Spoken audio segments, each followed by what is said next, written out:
Number 1, we're going to find the area, the graphs of the polar curves r equals 3. R equals 3 I know is a circle.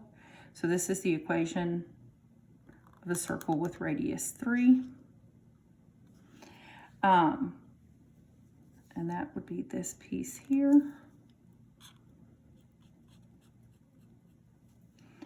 And r equals 3 plus 2 cosine of 2 theta. We've not seen this one before. It kind of looks like a peanut. That's this piece here.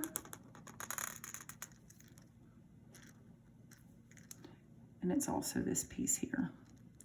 So the first thing I'm going to do is make sure that they do intersect at, it looks like they intersect at pi over 2, but I'm going to make sure. And how I'm going to make sure is I'm going to set r equals r. So if I set r equals to r, I'm going to do that up here. I'm going to give myself a little bit of room. That'll be 3 is equal to 3 plus 2 sine of 2 theta. So the 3's are going to go away. So I'm going to get 0 equals 2 sine of 2 theta. Divide both sides by 2, and that's going to give me 0 equals sine of 2 theta. Now we did this in class before, so we're going to set it up as where does sine of smiley face equal 0. Sorry. Now sine of smiley face equals 0. Where does sine equal 0? Well, that's going to happen at 0, pi, 2 pi, 3 pi, and on. Now I need an answer that if I multiply it by 2 gives me these answers. So what I'm going to do is I'm going to divide all these answers by 2. So yes, these two functions do intersect at pi over 2.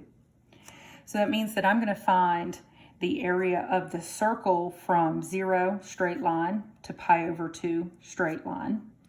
And then I'm going to find the area of the peanut from straight line pi over 2 to straight line pi. We know how to set these up. So 1/2 the integral for theta 1 to theta 2 of r squared. I'm going to do the circle first. So I'm going to do 1/2 the integral from 0 to pi over 2 of r, which is 3 squared d theta, plus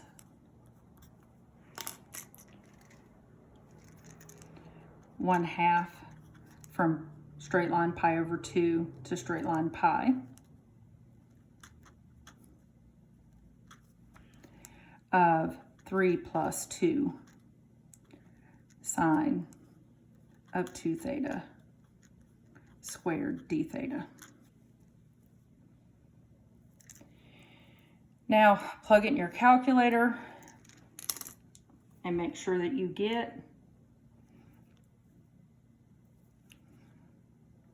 7.068 if you're doing it on the 84. If you're doing it on the 89, you'll get 9 pi over 4 plus,